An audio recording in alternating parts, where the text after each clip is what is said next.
Voice aajKal, our medium, your message. Namaste.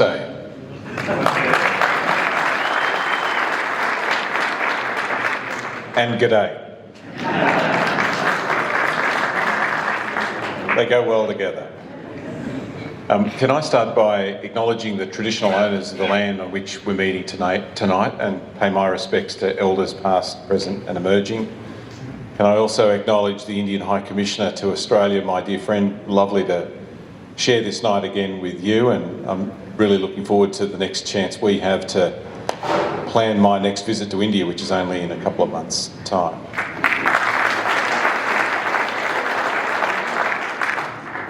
Can I recognise Sai, Surinder and the whole team at the Hindu Council, all of the great leadership of the Hindu Education and Cultural Centre, which are bringing this dream that so many of us share to life.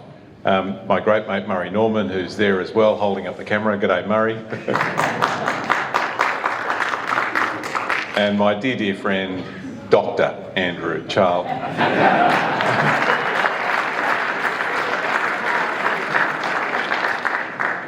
I'm being silly, but I want to be serious, and that is to say that every project, every idea needs a political champion, particularly when you seek funding and support from a government, whether it's a state government or a federal government.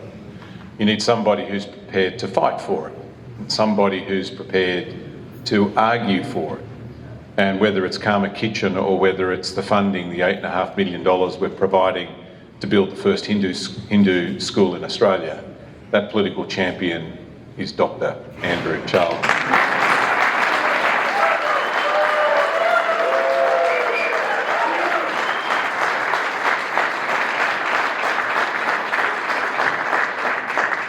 When we were watching the video a moment ago with the artist impression of what the school is going to look like, Sai leant over and said that he was getting goosebumps. And I was a little bit too, and I hope that you were as well, as you thought about this dream that we have had for so long, that you have had for so long, starting to come to life, and imagining what it's going to be like that day when we're not in Granville, but when we're there on the site, cutting a ribbon.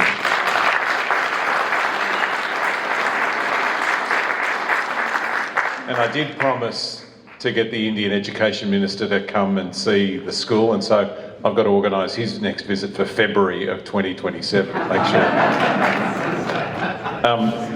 And I am really, really conscious that even though in my role as Education Minister I've been able to help with $8.5 million to bring this dream to life, the truth is in the audience tonight are more than 120 people who are the owners of that dream, both in spirit and in money. You have financially contributed to make this dream come to life, to buy the land and to help to build the school. And so from the bottom of my heart, thank you for investing in this dream. Let's make it real.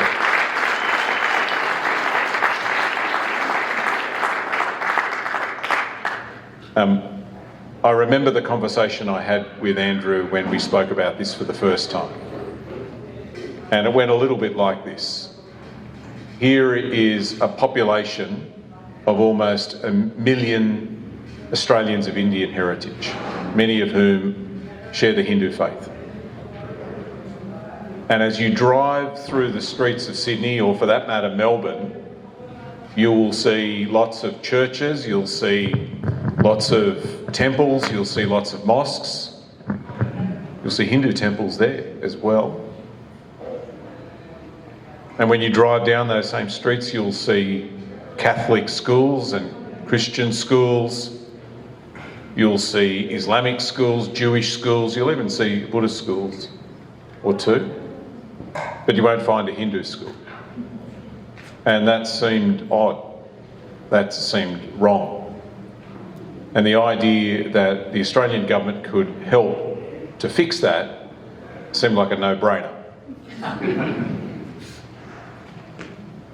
But I needed to make the argument to the Prime Minister as well. I didn't want to do it on my own. That's why I brought Andrew with me. That's why I brought Surinder and Sai and the whole gang. And the Prime Minister did what you would expect him to do. He listened carefully and attentively, and he said, okay, let me have a think about it. And then after we left the meeting, he grabbed me by the hand and brought me back into his office. And he said, make it happen.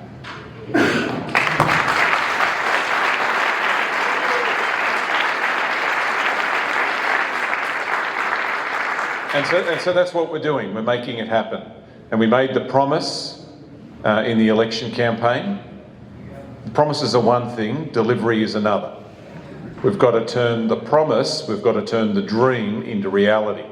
And there is now legislation in the Parliament with $8.5 million in it to make sure that we can build this school. And there's a lot of work that we need to do together to get all the paperwork organised and make sure that we get the curriculum put in place so that we can be there on that site, not too far away, seeing construction take place, the first sod being turned, and most importantly of all, seeing those kids in kindergarten in their new school.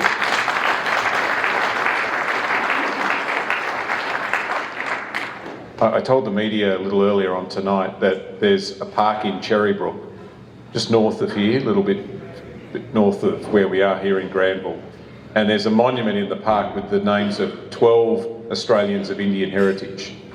12 men, 11 of them were born in India. All of them died with an Australian uniform on in the battlefields of Europe during World War I. And I sometimes wish that I could reach out through the void of time and talk to them, to know what they would think of the country that we have become, how proud they would be of the India that it has become, how proud they would be of us too, of this country now, the most multicultural country that you can think of, the best country in the world. Sorry, High Commissioner, I've got to plug Australia. But I'm being honest, I think we're the best country in the world.